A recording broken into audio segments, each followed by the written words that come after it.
Welcome to Sex and Prejudice, a conversation fueled by the Equal Opportunity Commission. I'm DK Rostar. This is the second installment, and we continue to go beyond basic issues, exploring how we can bring about change. And speaking of change, the Court of Appeal delivered a judgment allowing the EOC to handle complaints of sexual harassment.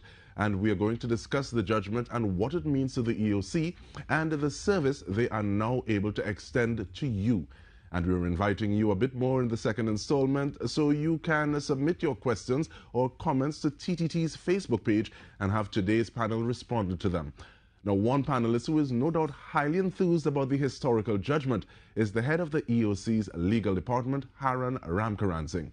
Mr. Ramkaran has a wealth of knowledge and experience in drafting and advising in the negotiation of agreements and contracts from academic and work experiences, which include the UWI, the Council of Legal Education, Arthur Lockjack School of Business, TSTT, TNTech, and the Ministry of the Attorney General.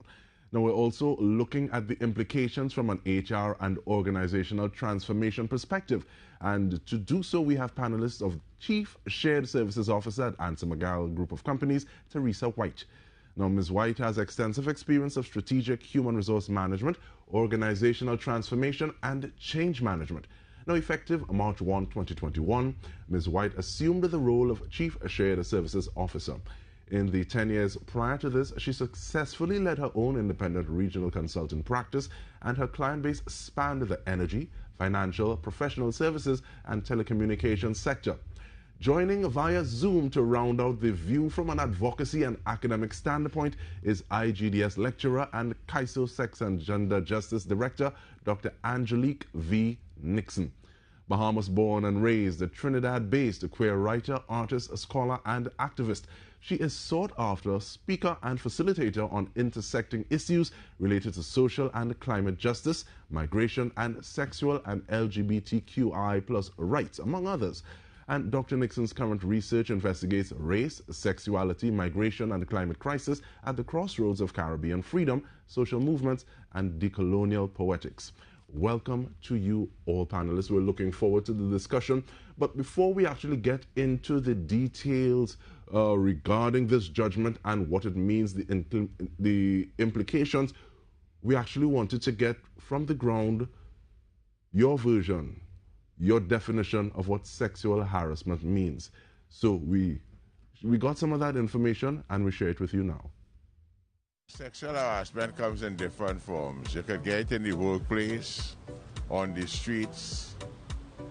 It could be physical, mental, and verbal. It could also come from like how you approach somebody at the workplace, the comments you make, even rubbing touching the person inappropriately, and them kind of thing. And you have to fix that by working with both parties, because sometimes a fella might make a suggestive remark and the woman find it inappropriate. Your girl, your measles, your mom, something bite today, how that thing fat so, stuff like that. To me, is sexual harassment because it doesn't make me feel good. It's not a compliment, it's harassment. Because I'm supposed to be able to walk without every 2 minutes someone tell me something about my jeans or my top or my anatomy. On phone, you know, like you're stalking somebody, or you're visibly touching somebody, or you're walking in the road, baby, and they're touching me. That is sexual harassment. For me, I don't know how other people will take it. And then on the phone, you're getting in the people's profile and texting, honey, and they're showing one of the rude pictures of a private and all these things. All of these things are sexual harassment. Staring at a woman when she, like you could stare at somebody and think nasty thoughts, all lies harassment. The female just know. That's by the look and the face expression. You just see like the crime in the face. It have all shapes and forms to look at it. We as adults, while walking the streets, we will hear comments on whether you have on a skirt or tights or jeans, it look however. We tend to brush it off, thinking, well, we're looking good if somebody compliments us, we good with it. But when it's being said to underage girls, that's a difference. We want to get vexed. But why is it okay for them to say to us and not the girls, it shuts up completely. You can't blame somebody for the way they dress for people to tell them anything. First of all, men have to respect themselves and others. If you want to walk the streets in a short pants, that's your choice. But respect is a two-way street. And to me, to prevent all these things, it's for people to check up on themselves, man and woman. And let me come to a conclusion that it must come to zero tolerance and no more abuse to women or men or children. As far as I see, it's the minor people is the abuse. And then they use it in the physical emotion. And we want to thank you for sharing your views with us, and we'll get into some of those views and the definitions as the time progresses. But the definition of sexual harassment is an unwelcome sexual advance, an unwelcome request for sexual favors, or other unwelcome conduct of a sexual nature that makes a person feel offended, humiliated, and or intimidated, where a reasonable person would anticipate that reaction in the circumstances. Unwanted conduct is defined as any behavior that is not requested or wanted by the victim and that is considered inappropriate. Whether it was reasonable for the victim to believe that he or she was sexually harassed would depend on the context in which it occurred. For example, the frequency of the occurrence, the seriousness and extent of the intimidation, the form of its manifestation, and whether a hostile and offensive working environment was created for the victim.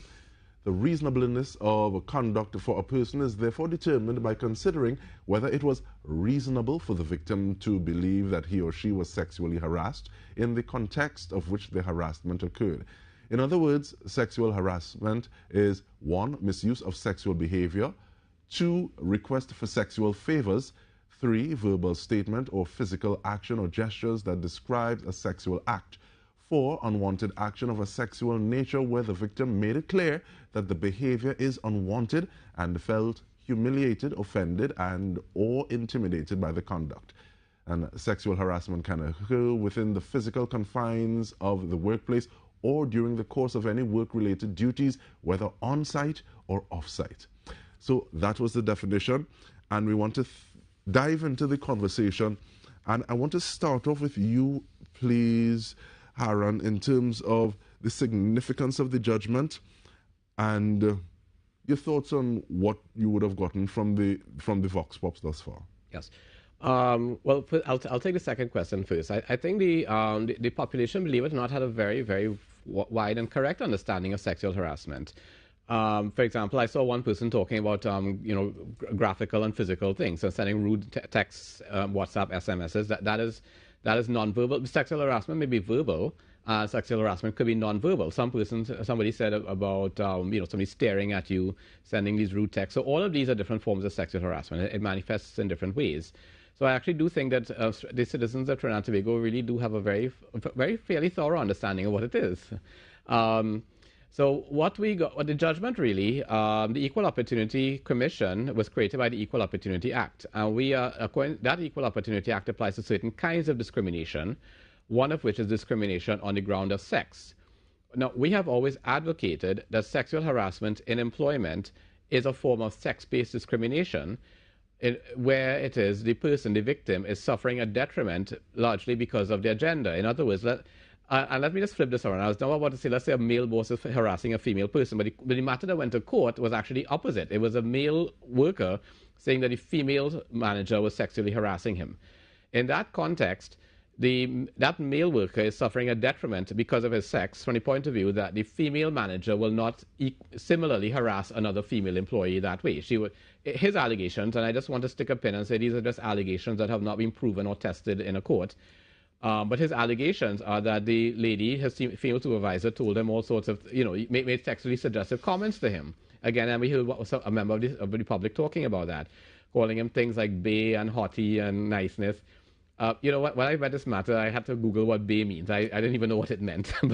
but whatever these comments are, so this is what he said he was subjected to. Now, the thinking is that this lady would not equally tell a female worker that. She would not tell a female worker, bae, niceness, hottie, your pants looking nice and tight, all of these sorts of things. So in other words, this person is suffering a detriment because of because of their sex. And we have interpreted that to well, sorry, not just we, but we following international precedents, cases in other countries, international instruments, a lot of UN treaties and what have you. We have taken the position that sexual harassment can be a form of sex-based discrimination. That matter went to the Equal Opportunity Tribunal, which is a court in the equal opportunity system. Just to explain, our mandate is to receive the complaint and investigate it where possible. And where possible, try to conciliate the matter. That is to bring the parties to the table for discussion. If we cannot conciliate it, then the Equal Opportunity Act created a second institution, which is the tribunal, and they are a court chaired by a judge appointed by the Judicial and Legal Services Commission. That judge holds the same status as a judge of the High Court or the Industrial Court. And the judge, unfortunately, did not agree with us that sexual harassment was a form of sex-based discrimination. The remedy under the Equal Opportunity Act is that you appeal this judge to the Court of Appeal. In the same way, if you don't agree with a magistrate or you don't agree with a judge of the High Court, you appeal it to the Court of Appeal. So we had appealed it to the Court of Appeal, and happily the Court of Appeal agreed with us and ruled that sexual harassment falls within our remit. It is a form of sex-based discrimination. And in hindsight, it can sometimes seem pretty straightforward, but at the same time, the letter of the law and what happens in the workplace can sometimes be a little different. And with that, I want to bring you in, please, Ms. White, in terms of the role of human resource and HR in addressing sexual harassment. Well, first of all, I want to reiterate Haron's sentiment about the definitions shared by our people. They were spot on, and they were broad, and they were wide. The role of the workplace in Trinidad has had to be a little bit ahead of the law. Now, ideally speaking, in liberal democracies, the legal system sets the ethical tone, sets what's right, what's wrong. But I'm afraid that our legislation hasn't really defined that. So progressive employers who know that the socio-psychic health of their employees is critical for any sort of industrious or productive effort, have to go a little bit further. So we have always, certainly since I've been at Ans McGow, had strong policies against sexual harassment, also against discrimination on the grounds of status, which are greater and deeper and more, let's say, extensive than the legal setup. So that became a private, voluntary decision on the part of the type of employer that we aim to be, and reflecting the values that we have. So I'm pleased to be associated with such an employer, but ideally speaking, it should not be left in the voluntary system, because that means there are going to be people who are left behind. And in terms of people who are advocating for individuals who may be left behind, I want to welcome Dr. Nixon to the conversation to help pull some of those pieces together in terms of the role of academia, the role of CSOs, to help address the scourge of sexual harassment. Thank you. Thank you so much, DK, and thank you for having me today.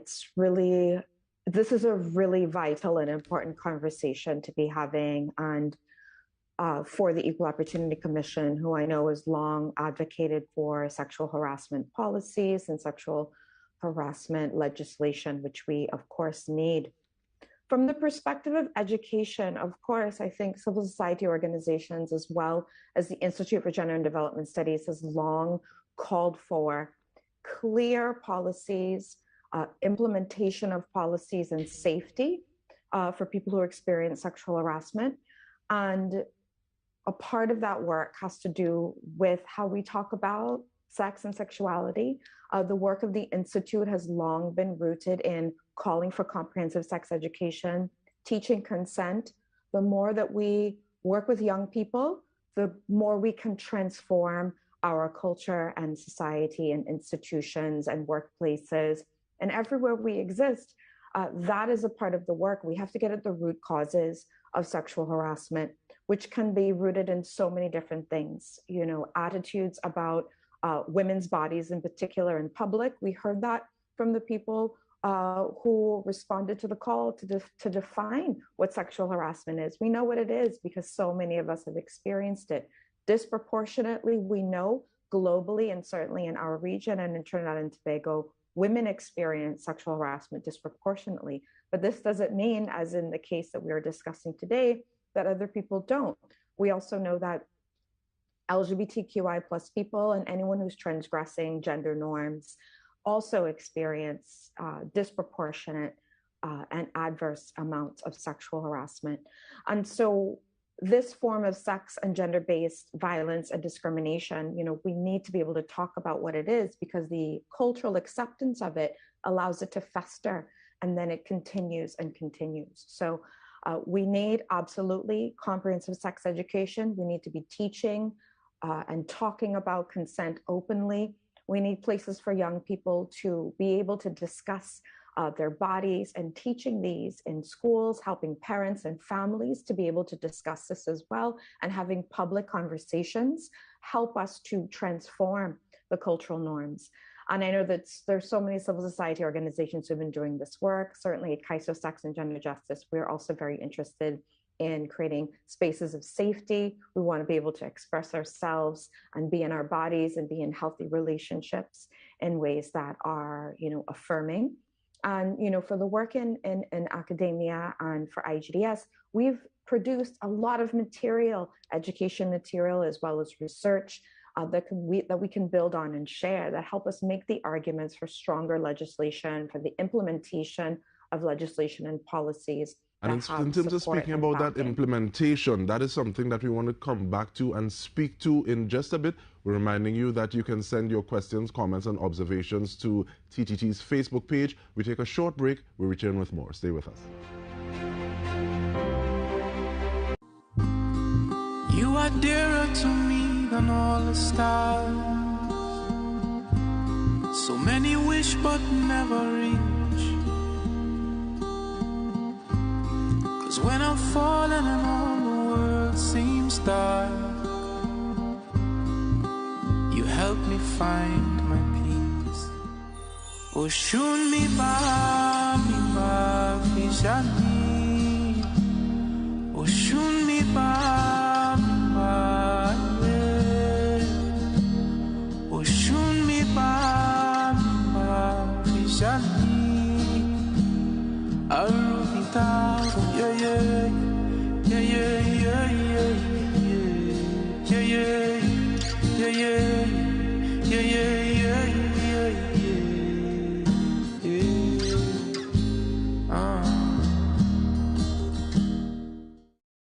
I may not be right for you, but I'm right for somebody. It's your girl Didi, and we are back with another episode of We Outside. We have been hitting you with events week upon week, greatness happening, and it continues to happen. I may not be right for you, but I'm right for somebody. Yeah, yeah, yeah, yeah, yeah, yeah, yeah, yeah, yeah, yeah, yeah, yeah, yeah. I'm looking good, I'm feeling good, I'm real good, I'm real.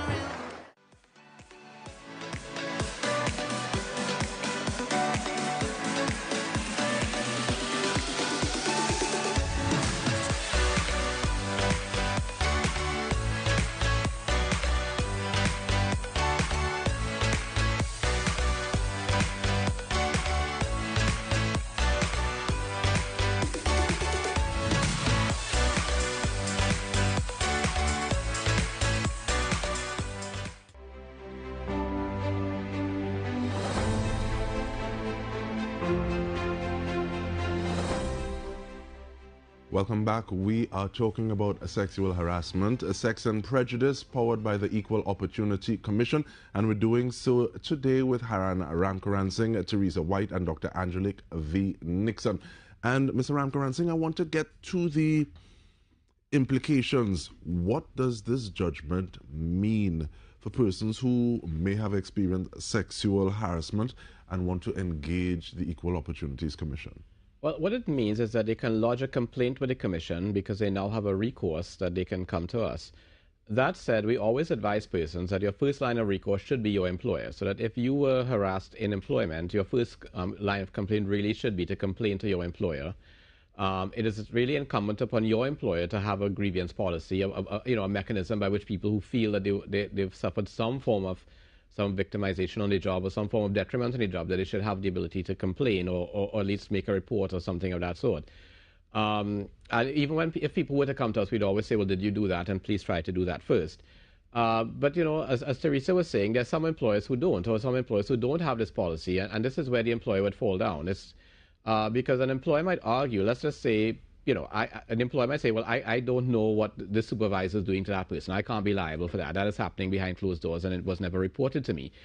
But at the same time, if the employer doesn't have a mechanism or system whereby it could be reported, then the person who is the victim of this sort of conduct may not feel that they have this ability to go forward and get some sort of redress. But in either situation, they can lodge a complaint with the Equal Opportunity Commission. Our mandate is to receive the complaint and investigate it. So let's say a person lodges a complaint with us, we would then contact the employer. We would write the employer and say, well, we've received this complaint. A question sometimes we get asked is, if I complain to you, can you not tell the employer that I complain? And we said no. We always say no, because we have to do what is called due process. Due process means that if a complaint is received, I always like to say, well, flip it around. If someone has made an allegation against you, you would like to know who this person is and what the allegations are. The police can't come and arrest you and say, well, we have an allegation, we have information that you did something, but we can't tell you what we did, and you can't tell you who said it. You know? So that's also saying that you can't also do it anonymously. No, we can't do it. As opposed to saying, okay, well, I'm telling you, and this is who I am, but I don't want you to tell them. Well, that's the thing. If you don't want me to tell them, then there's nothing we can do any further, because we have to tell the employer that this is the allegation that has been made against them. I like the fact that it's almost as though you're not skipping steps. So part of the EOC's policy is asking, have you lodged this at your place of employment? Yes. And with that, let me throw it to you, please, Ms. White, in terms of asking, what are some of those incremental steps? I don't know if you want to talk specifically to Ansel McCall or what that framework should look like. So, yeah, Haran is really right. In terms of natural justice, people have got to be able to address things that are thrown at them. Having said that, we do have policies within the group where complaints can be made anonymously, which can trigger an investigation, and then things can emerge. But clearly, no action can be taken against a person without them having a chance to say something. But back to the point about the grievance procedure associated with sexual harassment. It's a little different from our general grievance procedure. Our general grievance procedure is consistent with, and it applies to all of our employees, irrespective of where they sit in the organisation, but it's consistent with what you would see in any good collective agreement. And that's for all sorts of reasons. But when it comes to sexual harassment, our grievance procedure is very specific and very idiosyncratic to the nature of what sexual harassment is, because there's a lot in there that requires sensitivity and kindness and support. And also, if you are the type of employer who believes in rehabilitation, you want this to be resolved. Obviously, the person who's injured has to be properly treated with. But if you can get people who are perpetrating it into a different way of seeing things and being, that is ideal. And so we do have a clearly set out policy, but what it's really guided by is sensitivity and understanding also the social dynamics. A lot of sexual harassment relies on silence because of shame. So when I think it was one of the women interviewed saying about, oh, you call me fat or whatever, very few people want to actually speak very, very broadly about the flaws they perceive in their body. So if they're getting that kind of harassment, they're likely to be quiet about it. And of course, that assists the perpetrator in continuing. But also, if the perpetrator is going to be reformed and rehabilitated in the system, you don't want so many people knowing, because people are going to be unforgiving in that regard. And so there's a sensitivity and a gentleness, but a firmness. People have got to be held accountable. But balancing that requires a very specific kind of process. And in terms of that balance, one of the reasons that I'm very happy to speak with you, Dr. Nixon, is the fact that sometimes people will reach out or share information with a CSO in a manner that they may be a little uncomfortable to do this at work, in a manner that both of you would have just intimated to. So the importance of being able to do that research, have hard figures and data that will help, along with the sensitivity that you're dealing with individuals, but to inform policy moves? How important is that from where you sit, Dr. Nixon? Well, it's really important to have mechanisms in the workplace, but also frameworks, I think, nationally that organizations can follow with, because as Ms. White was saying, you have to have a mechanism for people to be able to seek the redress, but also to be protected. I think the issue is also that there's power dynamics at play. So if it's in the workplace and this person is in a position of authority over you, or is your supervisor, or has more power in the institution than you, then the ability or the comfort or the feeling that you will not have retribution or have even a harder time in the workplace, it can be very, very difficult. And we see this in all kinds of institutions, right? And so that is why people might come and share their stories anonymously. Or, for example, in this situation, if you're being harassed because of sexual orientation, you have no way to seek redress through the Equal Opportunity Act currently. And that is something that CSOs, as well as the Institute of Law, called for the amendments, which has been supported by the EOC. So I must mention that, because there's some people who cannot seek redress, though we continue to push for those changes in legislation. But one of the things that, one of the things that's super important is for us to acknowledge the power dynamics. And so I know for the EOC's complaint procedures, people have to be willing to come forward and also be willing to not be anonymous. But I think we have to recognize the ways that not everyone can do that and would not have the protection. So we have to enable other spaces for people to be able to share their stories and to get the support they need, because sexual harassment can be incredibly harmful for the person who's experiencing it. And we want to think about not only redress for that person, but as Ms. White was saying, we also want perpetrators to stop what they're doing. So it has to be the way that we address it and the way that we advocate for transformation and change. We have to think of it in multiple ways.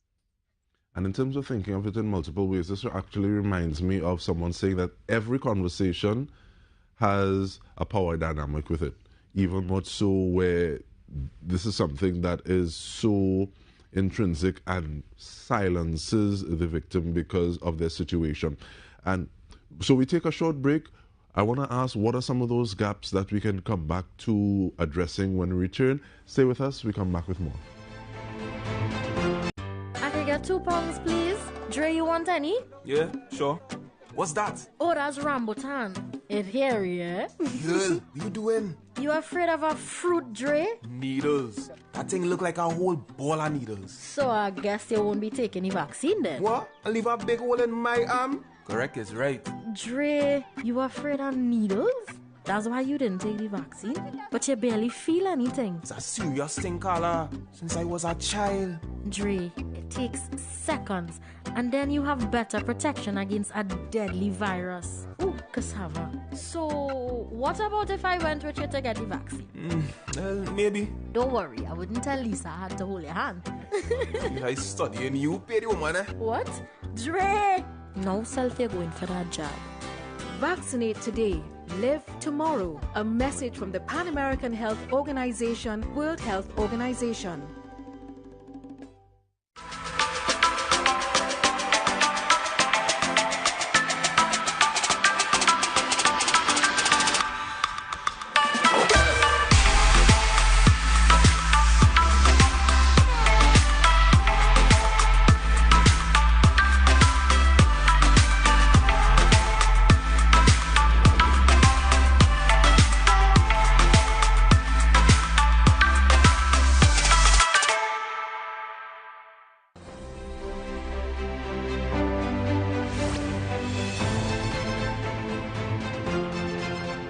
Welcome back, where the Equal Opportunity Commission is presenting Sex and Prejudice. And going back to the Vox Pop, it was interesting the kind of levels of and nuances that were shared. There were individuals talking about the fact that it could be verbal, physical, virtual, all shapes and all forms. Are there some things that are easier to address than others, and we're looking specifically at the letter of the law as it pertains? Well, as with any matter, any legal matter, there's always a question: what can I prove? Lawyers have a saying, or judges have a saying. There's what actually happened and what you can actually prove, what you can prove happened, and sometimes those are two different things. For example, there was one complaint we had where a lady who was working in a well, I can't say what kind of business it is because it's a confidential complaint, but she was saying that the manager called her behind a certain area and said certain things to her. So something like that, you could probably ask, well, do you have cameras? Do you have, how can you go about proving it? Now, if you have, say, text messages, that's easier to prove because you could put it out on the phone. But there are many matters where it's simply one person's word against the other. And so sometimes what we would advise is just as with any court matter, if something has happened to you now, it's best you make what we call a contemporaneous record.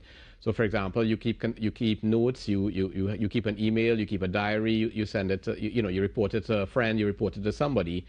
So that helps you improving your case or your complaint, as it were, of sexual harassment. Literally building your case. Yeah, it's literally building a case. That's what it is. It's because, as you said, yes, it might have happened, but can you prove it? Unfortunately, that's what it comes down to.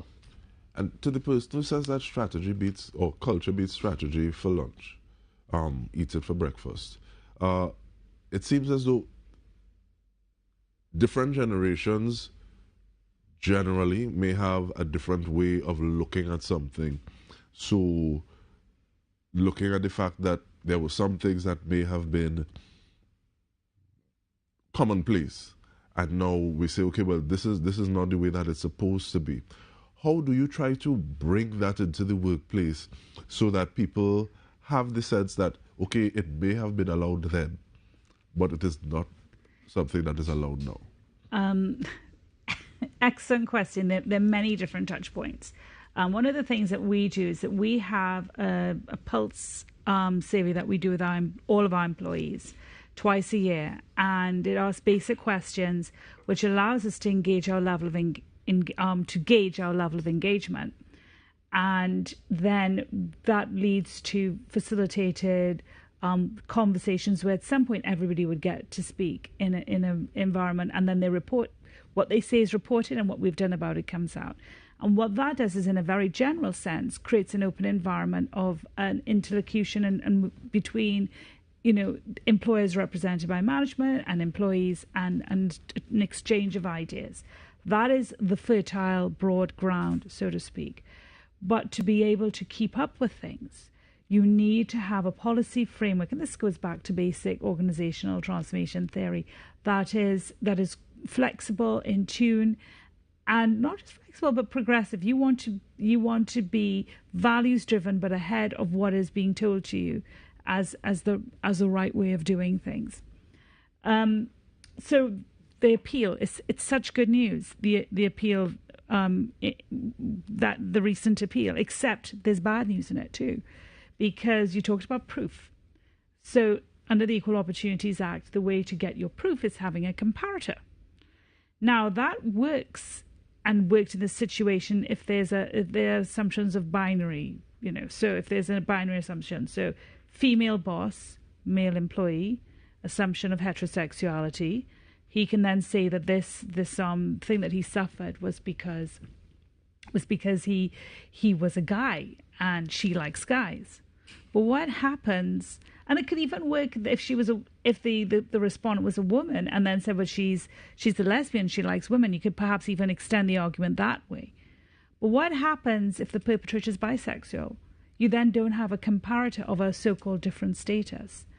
And the reality is, as we are seeing increasingly and feeling increasingly, is that sexuality and human sexuality, which is so very important to how we perceive ourselves and make meaning of ourselves, is very nuanced, very broad, and not just male, female, straight, gay. It's and those are real for people living through it. So opportunities, yes, but proof can sometimes, and it makes sense to have a comparative-based proof in certain circumstances. So what do you need? You need to have a very clear definition what sexual harassment is in an absolute sense. And what I think I liked about that judgment as well is that it spoke of, the sort of psychic side of things and how people feel and humiliation and that, because those are things that can be tested and proven in evidence, during the case. All right, and what are some of those things that are really jumping out to you as this conversation continues, Dr. Nixon? Well, I think what we are also talking about here in terms of, the changing environments, people's understanding of themselves, that sexuality is fluid, and also gender is not binary. People have different expressions of their gender, and sexual harassment can happen because someone is disrupting what someone else's idea of gender or sex can be. And I think that's a really important point. And one thing to consider, if the burden of proof, I think we also have to think about the issue of consent. So it shouldn't matter what someone's sexual orientation is or their gender expression. If they are being harassed, if they are being harmed in a workplace, in terms of any experience of wanting to get services in a state institution, in a private business, in terms of access to education or healthcare, these are the things that the Equal Opportunity Act is supposed to protect people from discrimination, as we also think about how we create enabling environments so that we can all feel safe, so that we can all experience and live with dignity, gain opportunities, and not be harassed or judged or experience discrimination. I think those are the things we have to really highlight here. And that, so it shouldn't matter that, the burden of proof is always there, especially when we think about laws and legislation. But I think we also have to think about the people who are harmed. And it's really important for workplaces and institutions to include psychosocial support and to be able to listen to someone who is a survivor, who has experienced any form of harassment or discrimination, as well as figuring out how do we get at those root causes and how do we also stop the behavior from happening. We have to do that work of education. We have to do the work of implementing policies. I mean, there are really excellent policies in place, but if we're not doing the training in our workplaces, if we're not making sure that HR staff, employees, managers, supervisors are aware of how all of this works in real time, we know that policies will fall short. And so I think that's really important, and where the Institute for Gender and Development Studies has long offered interventions and spaces of trainings and short courses and materials, education, research, where we can help different kinds of institutions and spaces and people to think about the transformation and how do we prevent acts of discrimination, but also how we create understanding for our different ways of being. And so the issue of consent and how we think about public space, how we engage in different kinds of relationships, and getting at issues of sexism and homophobia and transphobia and misogyny, those are real everyday experiences as other forms of discrimination, and how they then impact our daily lives.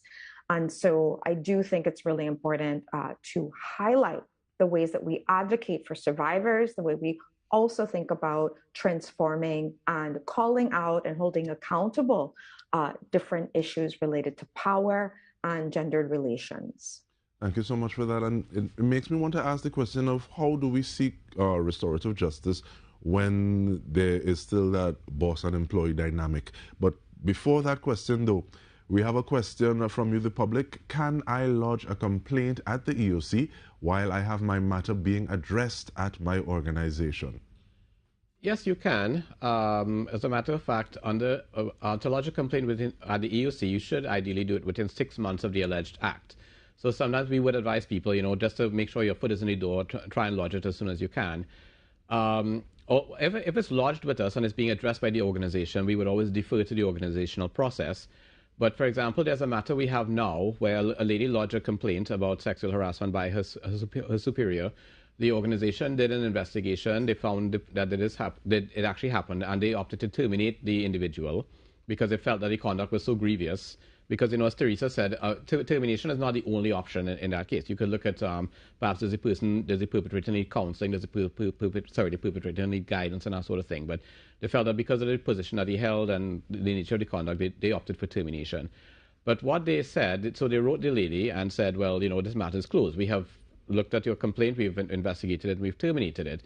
But the lady's position is that while this was happening to me, I had to take days off. This is what she's saying, that and Angelique was just talking about the psychosocial assistance that the person needed. They provided none. So, in other words, she was forced to use her personal days to seek guidance and counseling, to seek help, her personal days to consult with an attorney. She had to they told her she needs to take her own time if she needs to prepare for the hearing, the disciplinary hearing against the manager. And she expended her own personal funds to retain an attorney to advise her because she didn't know what was going on and what she needed to do. So this is an example of where the organization may think, because this is what they did. They wrote to the lady and said, well, we have dealt with your complaint, full stop. In other words, we investigated it. We found the person. We found that, I don't want to use the word guilty. It's not a criminal offense. But, we found that the infraction did occur, and we took appropriate disciplinary sanctions against him. And yes, that might be correct from the point of view. You took the disciplinary action against the perpetrator, but what about the psychosocial support that the victim needed? A simple thing like saying, well, because what she said, well, I took all of these days. Could I get my days back? And they said no.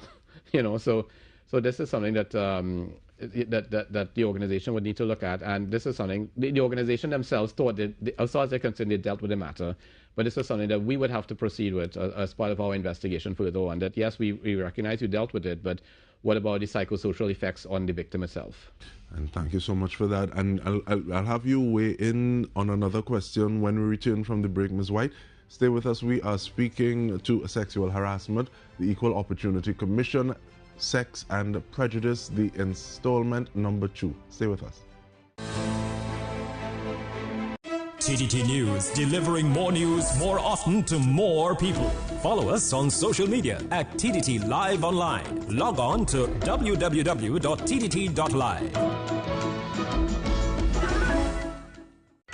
My wife betrayed me. But my husband did not betray me. The question is, why did she do that with me? The question is, did this even happen? Both were holding each other's hand while dying. But was that true or not? One incident, two strangers. The story is of Aditya and Zoya. Fepana. Oh, hi there. Welcome. Welcome to my shop. This is Jones Repair Shop, and I'm Mr. Jones. In my shop, there's nothing that cannot be fixed. The number one thing that I like to fix are hearts. Can you think about somebody who has heart in your life? Wow, your parents. They have heart, they have an inner strength, right? So, has heart, everyone, means to have an inner strength.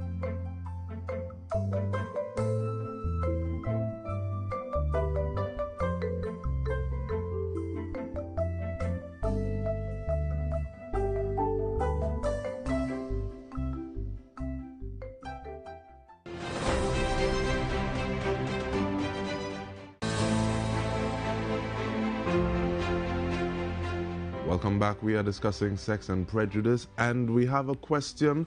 What happens to individuals within the organization who are in a relationship? And we throw that to you, please, Ms. White.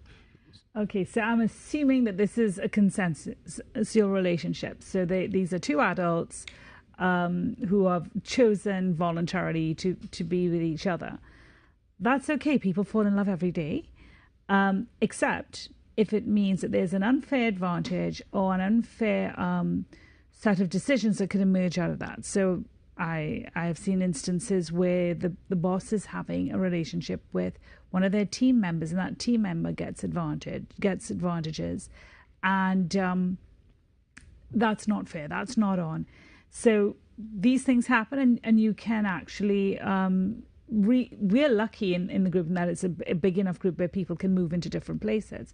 One of our SECT HR managers fell in love with she was working in a small organization with the CFO in that organization. They didn't have power with each other, but they thought it was inappropriate. She and the CFO went. She resigned voluntarily, and came to work with us, and it was our gain.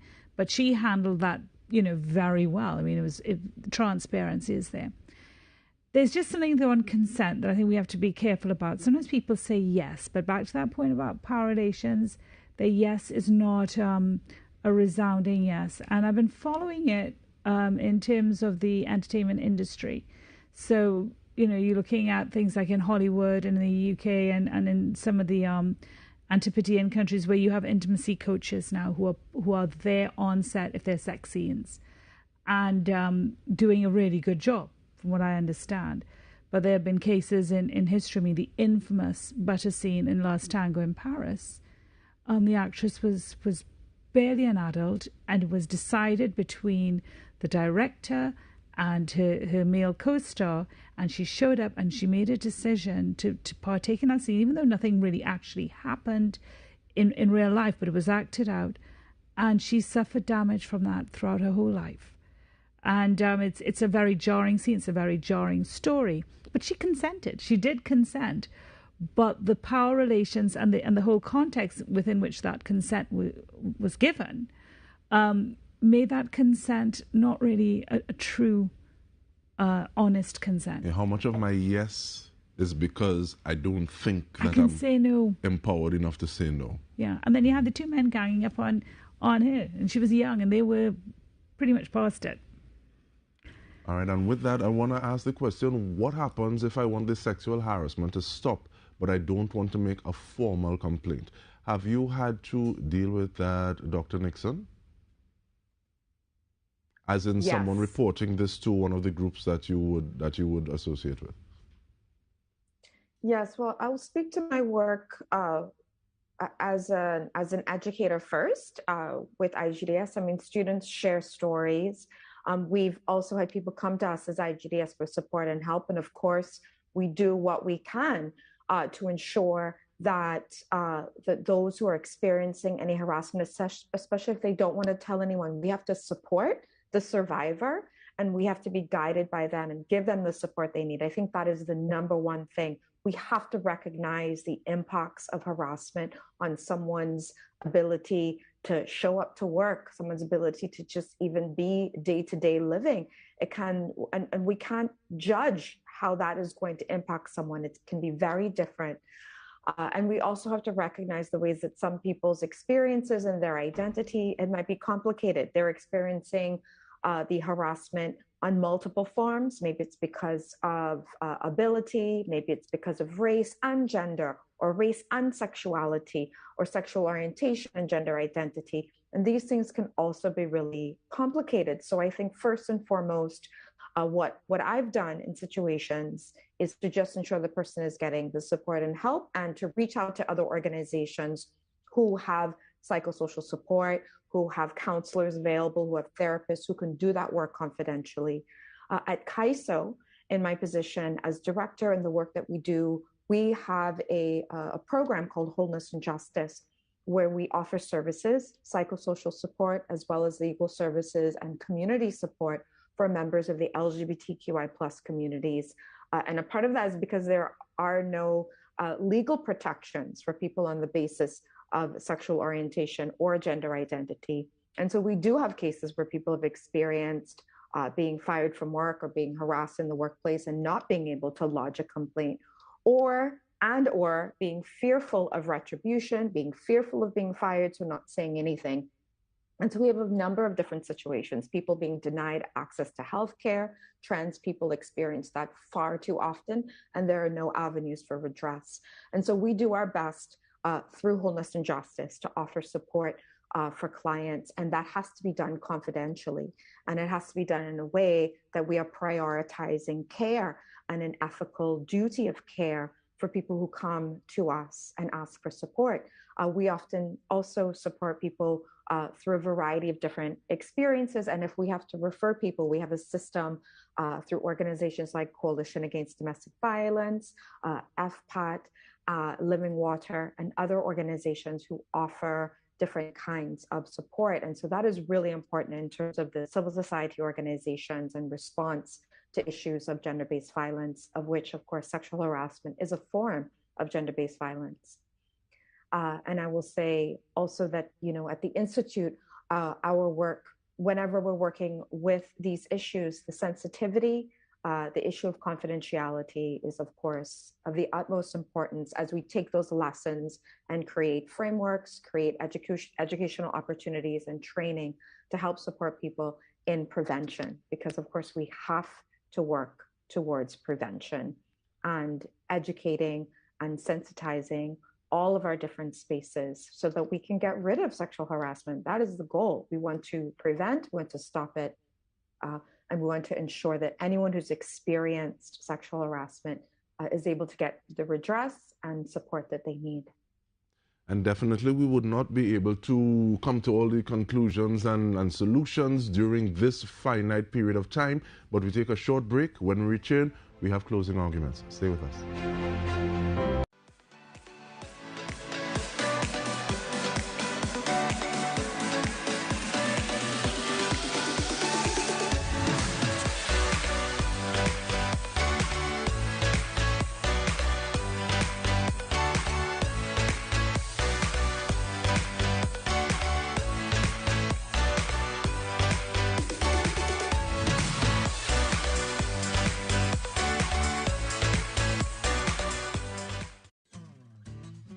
Successful parenting through COVID-19.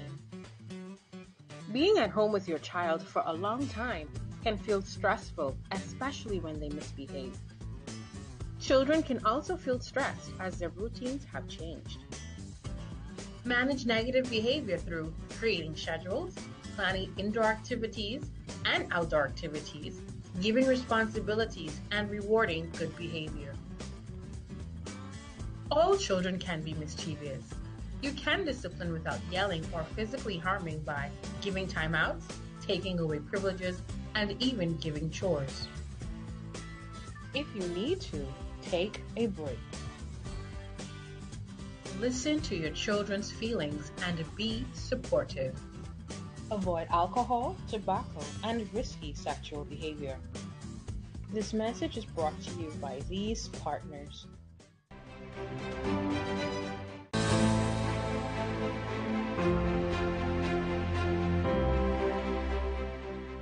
Welcome back.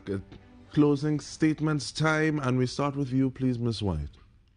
I just want to say that nobody's ever alone, though it's hard to sometimes know that, and be the sort of person that uses the resources available to you.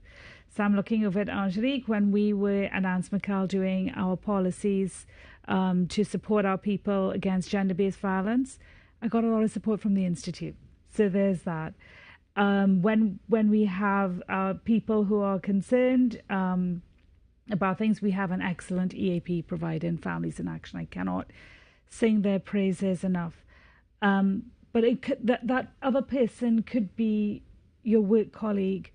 Your colleagues at work see so much more than they sometimes intimate, and they're sometimes reticent, not willing to come forward. But we are a warm society. I mean, there are things that are not right in our society. I think we can all accept that fact, but there are things that are so right in our society. And what always impresses me is how much our employee teams care about each other. And sometimes those colleagues see you so much more than your family at times. Absolutely. But Dr. Nixon, I'll actually ask you to have your 30 seconds, please. Thank you so much. I want to say that the Institute for Gender and Development Studies is available for trainings. Please also look out for our short courses. We have courses like Gender and HR, Gender and Law. I think that really complement and can offer assistance for managers, supervisors, employees, workplaces, and people who just want to engage in that education and find out more information. And so we are available. Please follow us and find us online. And then I want to say, from the perspective of CAISO, please contact us through our Wholeness and Justice program. If you are experiencing something as someone who's a member of the LGBTQI+ community, and something has happened and you want to explore support, we are here for you. And finally, I just want to say, for anyone who is experiencing any form of sexual harassment, please reach out to someone that you know, that you can trust. Get the support you need. You are most important right now in this moment. And I know that it is so hard to speak out. And then I want to say to folks who are bystanders, who have witnessed anything, speak out. Let's stand up for each other. Let's create enabling environments in all of our institutions, in all of our workplaces, in public spaces. We need to feel safe. We want to walk around and feel safe and secure. And so let's do our part in working to end and doing our part. Thank you much. I said the final 30 seconds is yours, sir. Okay. Yes. Going back to the judgment, we think it is a welcome step in the right direction. It is certainly now there's certainly an avenue of redress for persons who are the victim of this sort of conduct. We have advocated, however, that there should be specific legislation to treat with sexual harassment.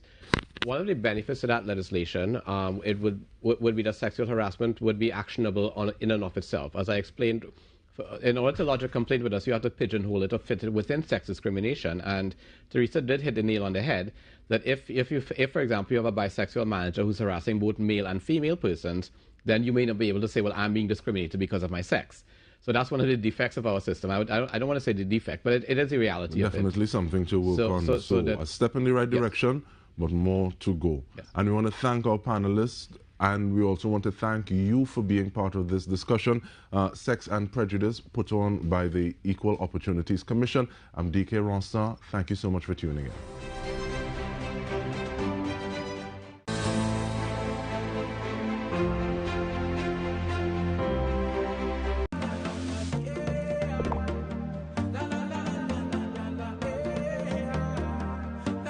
This is TTT. Live for local.